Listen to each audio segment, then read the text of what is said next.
JSLs, and welcome to the second episode of Is It Bawa? The Jonax podcast, where I'll be serving sass, pizzazz, and opinions hotter than your group chat's gossip. I'm your mainstay host, Nicole. Welcome again to my podcast. So, before everything else, I want to say my disclaimer that the views and opinions of this podcast do not reflect the views and opinions of Jonax, the author herself. Okay, so who is my guest for the second episode? So now I'll be welcoming her na. Hi, and here my guest for the second episode is Isay. Hi, Isay. Hi Ate Nicole. Hi JSS. How are you doing today? Very good, excited, and kinakabahan. It's okay, and that's good. I'm glad that you're doing good. So, who is Isay? And tell me, how did you become a JSL? So before that, I would like to say hi everyone, my co-JSLs. My name is Erica Isa, but my friends calls me Isay. I'm 27 years old, mom of one, and I live in the Philippines. So, paano ako naging JSL? So, I didn't discover Jonax through a big recommendation or a trend. So, I just stumbled across one of her stories nung naghahanap ako ng mababasa sa Wattpad. And at first, I thought it would be just another romance. But I was wrong. It felt like, I get like pulled into a world na felt real. Alam mo yon, like Yeah. emotional. And it felt familiar. Yeah. And what made me stay on reading her stories is not just about her love stories. It was about her characters. Kasi they weren't perfect. Like we all do. They made mistakes. They struggle. And sometimes they don't know what to do, just like real people. Exactly. And reading Jonax's stories. Kasi para ka lang nakikipag-usap sa isang kaibigan mo na Exactly. Yeah. nagkukwento sa'yo about life, love, and growing up. So, I really love reading her stories. Kasi ang dami kong natutunan. No, hindi alam ni Jonax yun, pero alam mo yan, ang daming sa mga lowest parts ng life ko. Nag-open ako ng app niya para mapunta ako sa world niya. Kasi talagang nagbabago yung ano ko eh. Whenever I feel like sad, open ang Jonas app and then read. Ganyan. And also I was very happy ate. Meron na akong first Jonas book. Dadalawa pa lang sila. First time kong bumili. Oh my gosh. Kasi parang contented na ako na magbasa na lang sa app. Parang para sa akin, hindi ko naman kailangan bumili. Nagbabasa lang ako. I was just a silent reader. Pero it's free. Yeah. Yes. And also nung napasama ako sa parang group page with my co-JSLs, parang nainggit ako. Sabi ko, ay, sobrang saya nila pag nakakabili sila ng book.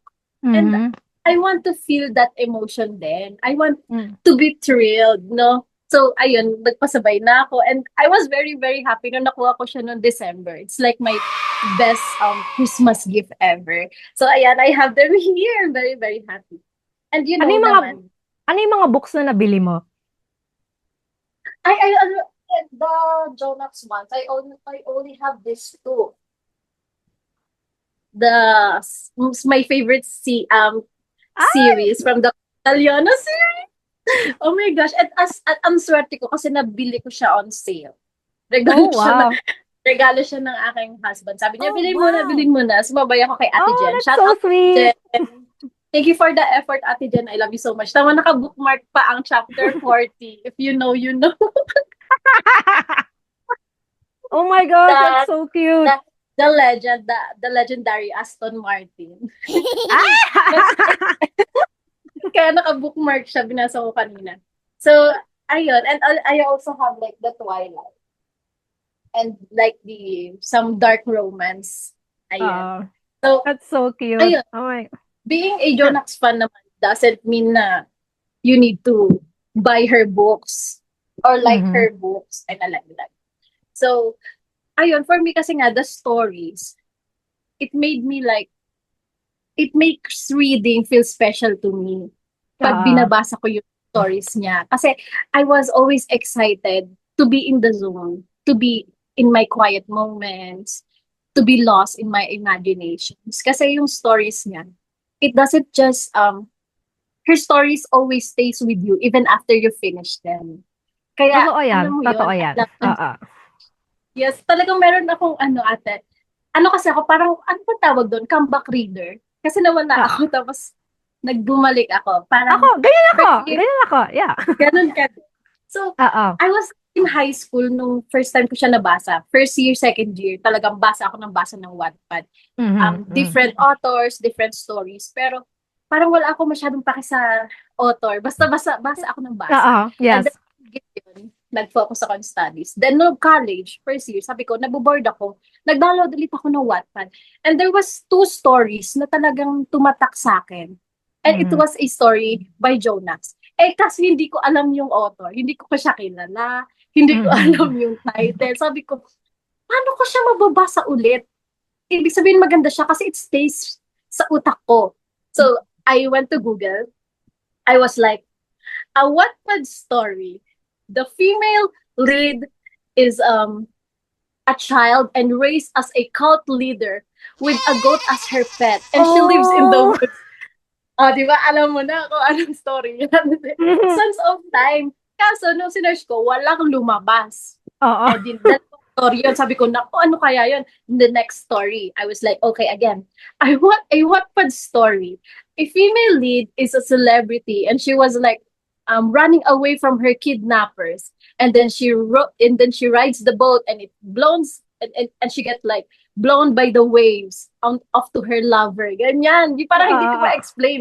Ganun Oo. lang. Tapos, Oo. nung nag-search ako, biglang lumabas yung front page ng Blown by the Wind. Oh, And then, ayun, nasabi nasakto ko, mo rin uy, this time. yes, sobrang swerte ko. Ayun, eto yun. I remembered na. Tapos Mhm. kinlik ko. Sabi ko, si Jonax pala ang name ng author. So, tinandaan Oo. ko. And then Mhm. yun, nagsimula ulit ako basahin naman yung Costaliona series. Mhm. Like the first generation. Yan. Oo. Kasi yung second, natapos ko siya this 2025 na. Last year Mhm. lang. Mhm. So, ayun. And, ayun, parang naalala ko din, may friend asked me, sabi niya, you're such a Wattpad addict. Parang ganyan. Sabi niya, nagtatanong siya sa akin, have you ever had like a favorite author na yung mga stories niya felt like it understood you? And then at Mhm. that moment, right away, sabi ko sa kanya, that author is Jonas. She's that girl. Parang ganyan. And that is why, Period. yes, and that is why as today, pagka naririnig ko yung name na Jonax, it wasn't just an author. For me, it's her stories that made me fall in love with reading. So ayun, Mhm. I was very, very happy to be a part of her JSL fandom. Alam mo yun. And Yes. also very lucky din to be a part dun sa, kasi di ba, syempre maraming toxic fandom, di naman yan mawawala. I was Mhm. lucky to be a part of the JSL community na walang toxic. So, I shout out know. sa Jonax enthusiast. Yeah. Hi, guys. That was my brief briefing about becoming a JS. Thank you for sharing that, Isay. That was a really good background story, ha? Kasi I understand talaga na for a lot of readers, and parang sa'yo din, she's like a good escape when sometimes Mhm. life hits you so hard. It's a solace going into her stories, di ba? Para Yeah. maging, um, para magkaroon ka man lang ng, um, parang weight off your shoulders even for a Mhm. bit bago mo ulit harapin yung nangyayari sa life mo. So Yes. anyway, uh, yeah, so I'm pretty sure marami may makaka-relate sa background story mo, and that's a very endearing one, ha? And again, congrats ulit sa nag-purchase mo mga books. That's so nice, ha? Okay, Yes. so let's dive in na sa actual nating pag-uusapan on this episode. So, tell me, Isay, ano ba yung topic natin for this episode? So yes, our topic for tonight's episode of the Is It Bawal podcast would be the most misunderstood characters. Yes. So yeah. podcast. It's controversial. Very controversial, but Mhm. Yes, we it need to is. brace this at kailangan natin Kailangan din gawin ito. ipaliwanag maigi dahil ayaw natin Yeah, mabash. yeah. Yeah, I told you guys the things we're going to be talking about here is hotter than your group chat's gossip. Like, we have to face the difficult topics because if we're not going to talk about them, they're always going to feel like taboo. Like, sino mo to talk about it? That's one of the reasons why I wanted to make this podcast happen, because we got to talk about the difficult topics. So, talking about misunderstood characters. So, di ba nga, muna tayo lumayo. Ang isa sa mga pinaka-hot misunderstood characters, si Azzy, si Azrael Yeah. Ian Montefalco III. Yeah. And, nagbasa ka na ba ng update? Di ba merong ngayong Kabanata Yes. 48? Nabasa ko. Oh my God! Asi, Nagbasa, here's my card. Bring me Asi. nagbasa rin ako kanina. Actually, nagising ako ng maaga-aga kanina. Tapos nung nakita kong may update, binasa ko kagad. Tapos natulog ulit ako before tayong mag-podcast. Oh my gosh. Okay. So, bakit naging misunderstood character si Azzy? Well, for me, syempre, I think a lot would agree na he was one of the most misunderstood characters. Lalo na kung binabasa mo yung stories niya today. So, alam naman natin lahat, Azzy is a playboy. Yes. A stranger to relationship. Mm-hmm. An overlook middle child. Period. Always compared to his older brother, Knox. Mm-hmm. Who, by the way, has a respectable reputation, an honor student. Kaya, he was emotionally neglected by his parents. He really is. Blaming him even though it wasn't really his fault. Mm-hmm. Though he was trying to, ipaliwanag yung self niya. But his parents are just closing their doors sa kanya when it's his time to explain. Diba? Parang, kawawa naman the ate boy. Parang, hindi mo naman deserve. Kasi diba, being blamed doesn't mean naman na you did something wrong. Kaya nga, you have to explain. Pero they're not giving him the time to explain. And just because they are his parents, doesn't give them, that kind of power of him. Para kasi ang nangyari, because I can see, especially with Azrael Jr., the dad, he's very set in his ways on how to raise their kids. Diba nga, if you remember sa story, diba, sinabi niya na, you are 3 different people, so of course, I'm going to raise you 3 differently. Tapos, I think he also mentioned something about na it's like he is applying how his own dad, bale Azzy's grandpa, raised him as well. So, I think it's safe to say Azrael Jr. is sort of a product of his own time. Kaya hindi mo rin masisi bakit ganun yung pagpapalaki niya kay Azzy. Yes. Pero kaya in a way, kaya di siguro nami-misunderstood si Azzy is because maybe at some point the parents forgot to acknowledge that he is already an adult. He has his own agency for himself, and that as an individual adult, he has his own mindset, his own set of beliefs, thoughts, thinking processes, etc. So he would not be forever just, blindly obeying what his parents want for him. Like, magkakaroon siya ng sarili niyang katayuan sa buhay, di ba? So, yun yung nagustuhan ko kay Azzy, yung sa character development niya, na, with the help of Niklas nga, he was able to stand his ground. Talagang sinabi niya he spoke his mind sa parents niya. And dito talaga, pansin mo, doon talaga nag-cheer ang JSLs for him kasi doon na siya talagang naging emotionally mature as an adult. Kasi ang ganda talaga nung transition nung kanyang personality na, I mean, of course, with him standing his own ground, he remained respectful pa rin sa mga magulang niya, which is something very admirable and something to be thankful then for Niklas. But of course, you have to give a lot of credit for Azzy himself kasi syempre, it takes a lot of self-realization then before you do these types of things. Kasi nga, kahit ako nung binabasa ko yung parts na yon, yung talagang nagbuso siya ng frustration niya. Ang bigat din sa loob ko. Yung tama nga sinasabi mo, yung parang feeling mo, nandun ka rin sa story na yon. Parang feeling mo nararanasan mo rin yung experience ng characters. So yeah, um, yeah, so far, and yun nga, patapos na tayo sa To Get Over You. Oh my gosh, can you believe it? We're almost done with M series Oh na. my God. I'm ready, but I'm not ready. Alam mo yun, excited ako sa POV ni Niklas kasi, pero I'm I, not really ready. I Parang I know. want more. I want more of I their know. Ah! Aspa moments, di ba? Like, give me I know. more. Oh my God. But, I know. I want more, but it is what it buti is. na lang So, talaga, ate, there are people like Niklas na nakilala ni Azzy na exactly. who would care and listen. Kasi at least, di Mhm. ba, nung lumaki-laki na siya, kasi dun nagkaroon nga siya ng character development. Because din talaga, I think of Niklas. Kasi kung hindi niya nakausap, hindi niya marirealize na Exactly. there will be a day na na dapat magkaroon siya ng control on who will get access to him. Alam mo yun, yung Mhm. parang at Exactly. least kasi he was unfairly blamed and ignored nga Mhm. as a child. And totoo nga naman na red flag siya nung grade 5 nila, but it's understandable. He's grade 5, parang cut him some Mhm. slack. But Exactly. Bata still, pa eh. Yeah. yes. But still, like, grabe yung love kay Nicholas. Even though nga, naging Mm. playboy. Pero it's not like the other. Siyempre, hindi ko na lang masyado ipo-compare. It's not like the other, characters na Ah, ah. nag-use ng babae. Alam mo yun. Mm. Ah, ah. Ah. Tapos, yun na yun. Alam na! Alam na kung sino yun!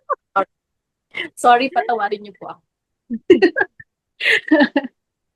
So, I love him. Talagang he's my number one J-boy na talaga sa Montefalco series. Mhm. Oh my God, I'm so...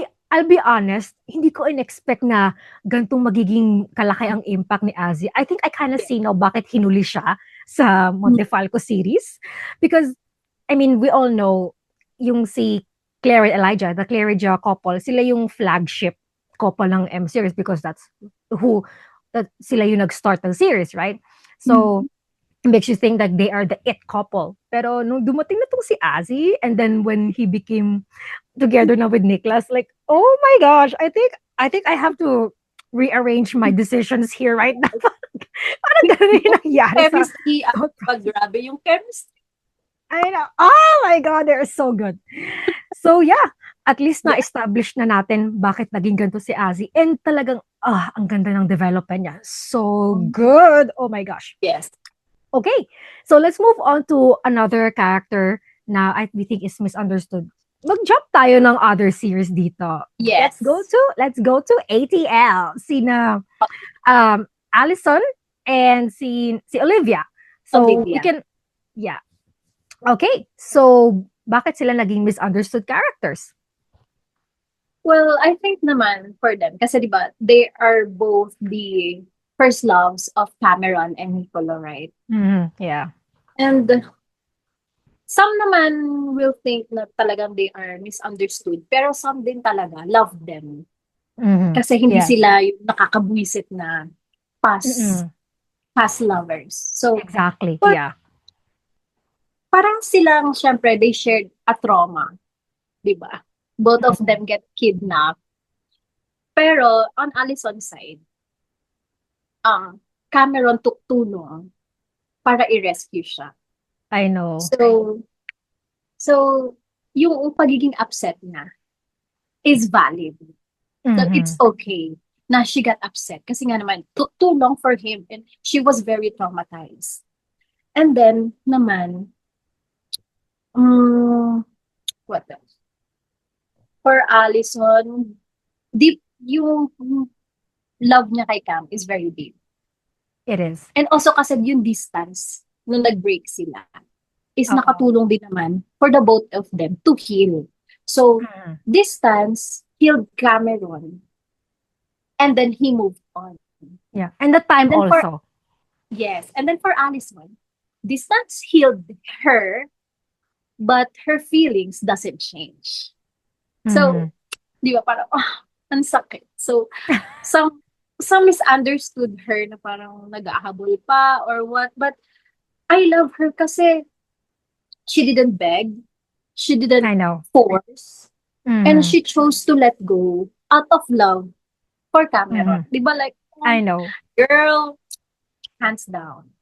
I Hands know. down. Di ba? Like, Oo. Ang nagustuhan ko rin kay Allison, she was very gracious to accept nung nakikita niya na Cameron is in love with Naya.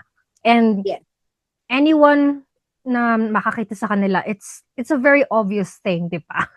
Like, at saka, yun nga, tama ka. She did not become this bitchy character. Yung alam mo yung typical sa mga past lovers na who wants the guy back. Yung they Yes. would totally become the villainess of the story. But I'm so glad Allison wasn't like that.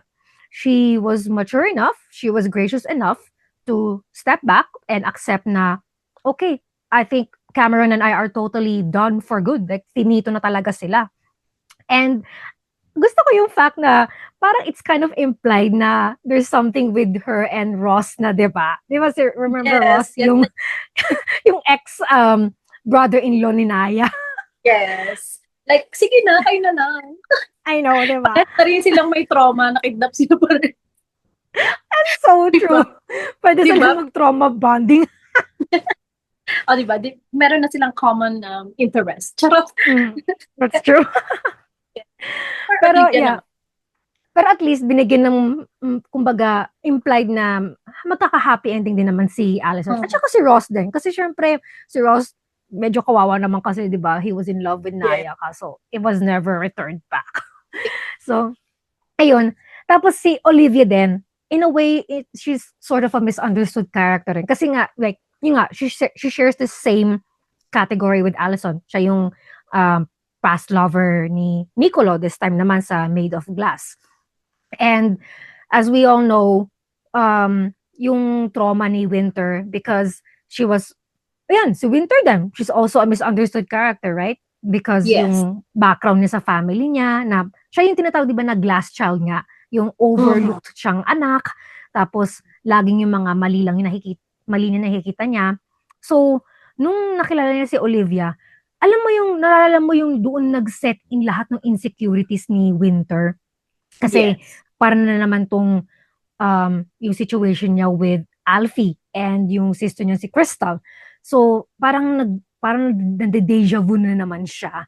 Pero ang maganda rin dito with Olivia, as far as I remember, hindi rin naman siya naging hadlang naman with Nicolo and Winter. Parang same thing with Allison na she was also gracious enough knowing when to step back na nung nalinawan na siya on where Nicolas stands. Kasi wala namang, like Cameron, wala namang pinakitang motive si Nicolo na he wants to continue what he had with Olivia. Alam mo yung, alam mo yung part Yes. sa competition ni Nicolo, yung nakaupo si Winter behind sa row ni Cameron and Naya, tapos narinig niya yung usapan ng couple. Yes. Yes. Akala nila, makikipagbalikan si Nicolo with Olivia. Kaya naman tuloy si Winter. Kung ano naisip. I know. Tapos di ba ito yung part na nainis yung JSS doon sa kina Cameron and Naya. True. Parang sinasabi, pwede mag-shut up muna kayo. Na para bang hindi sila na biktima ng ganun din. I know, right? Fake news. Pero kasi si Olivia kasi talaga hindi din siya ganun ka-supportive for Nicolas Sport, di ba? Oh yeah, that's right. Yeah. She wasn't really Di ba, into nga naman, yes, nandun siya, nag-cheer, pero nagko-cover siya ng eyes and nag-ano siya.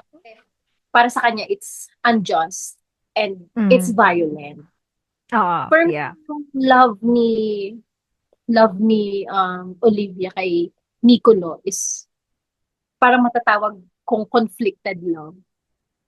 Conflicted love kasi kunyari ako si Olivia, I was like, I love you, Nicolo, but sorry, I can't take that part of you. Parang gano'n. Oh, okay. And Nicolo doesn't deserve that. Di ba? Like, he deserved me. Kumbaga yung pagmamahal ni Olivia, may reservations kasi. Like, parang ito lang yung parts na gusto ko sa'yo, pero ayoko yung uncertain part na yan. Yeah. Yeah. I pero get it. Yes, pero both of them, Allison and Olivia, are a proof na first loves are always not meant to last. Mm. Di ba? Yeah, May parang parang sila yung embodiment nung statement na yon. Pero, yes. you know what? Things happen for a reason. And sana, I don't know, parang wala na imply na magkakapartner si Olivia, no? Parang it's just naging closure lang dun sa story. And side note lang, excited na akong makontinue ang ATL series. Yung kapatid naman ni Nicolo yung next, yung may scar sa ilong. Excited na ako kay Piccolo. Piccolo. Eh? Hindi na Sabi nakaka-get sabi over nila, sa... Piccolo daw yung name ng kapatid ni Nicolo. Ang witty din Placeholder. talaga ng mga JSLs. I know. Diba? Like, Ang funny nung placeholder name na yung for now. yes! Oh my gosh, excited na ako. Ano kaya magiging name ni I Piccolo? know. Like the real name. So, yeah. I know, Kasi, I know. Oh my gosh. Pero, I don't think, tingin mo may pattern yung mga pangalan nila. Kasi 'di ba Cameron, tapos nag-end sa N, tapos Nicolo, so ending in O. I don't know. I'm just making this theory. Hindi ko lang sure. Baka nagkataon lang ay, yun. ang magandang So, name sa Oliver? I don't know. Pero Etsy I na think lang. it would be another cool name. Yeah, I think so, yeah. Like Piccolo. Pero bakit over sa Piccolo ate? Sorry. Naiisip ko yung karakter sa Dragon Ball Z. Oh my God. Kulay green. Tapos 'di ba yung parang, yung outfit niya yung parang puti na may cape ba siya? Yung gano'n. Yes. Yes. Okay. And So, yes. just So, bang next, continuing lang din. Kasi, sorry, what were you saying? do we have a next character? Like Winter. Yeah. Oh yeah. I was actually just gonna say na we're gonna build in do sa at least kasi 'di ba nasabi ko na sa Winter kanina. So, yun nga, reviewing lang, 'di ba she was sort of like a glass child nga na parang neglected, laging mistakes lang niya yung nakikita.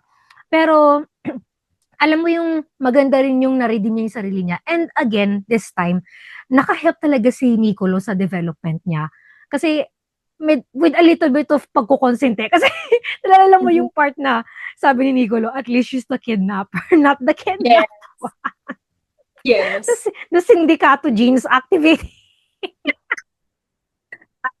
Pero di Well, ba may sinabi na Nicolo corrects, Cameron tolerates. Pero Nicolo, when it's Winter, he kinda tolerates. Oo, totoo yan.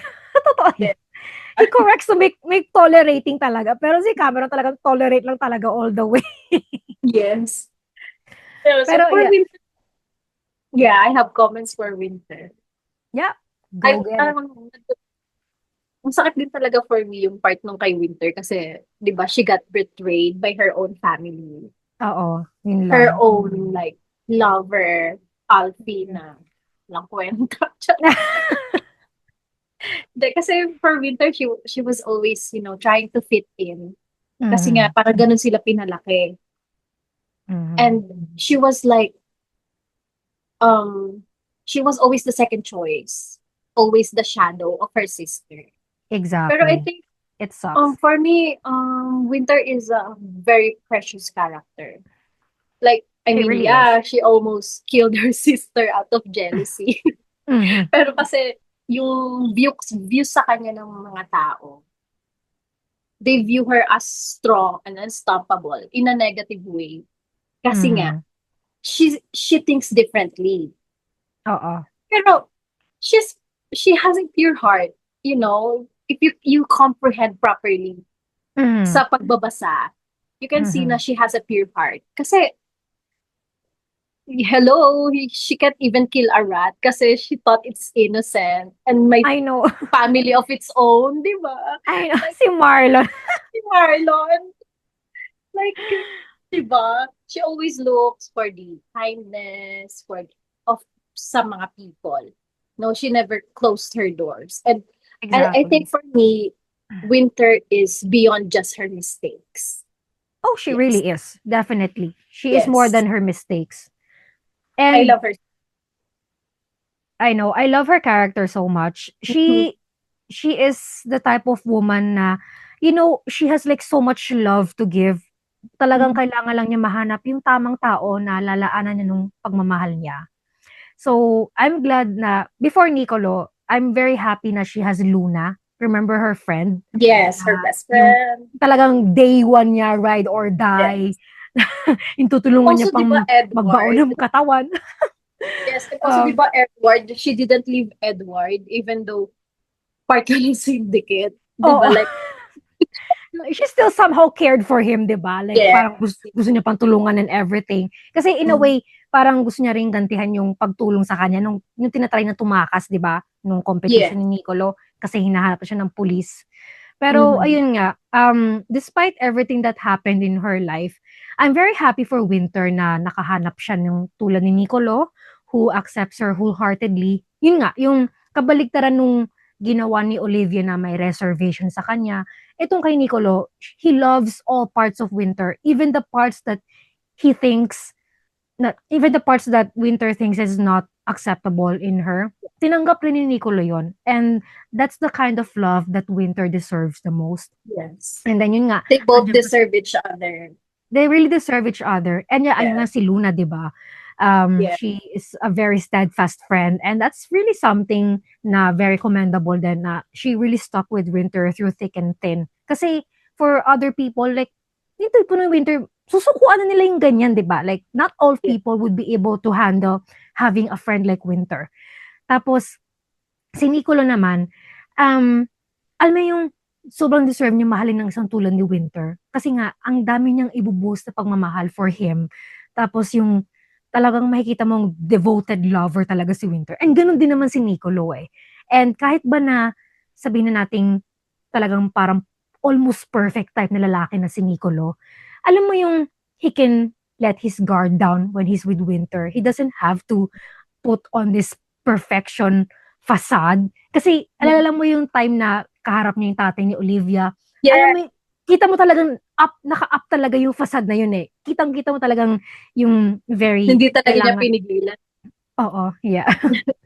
Yes. So, alam mo yung ayun, yun ang masasabi ko na these are um very relatable characters na kahit ngayon nga misunderstood sila because of the things that happen in their life.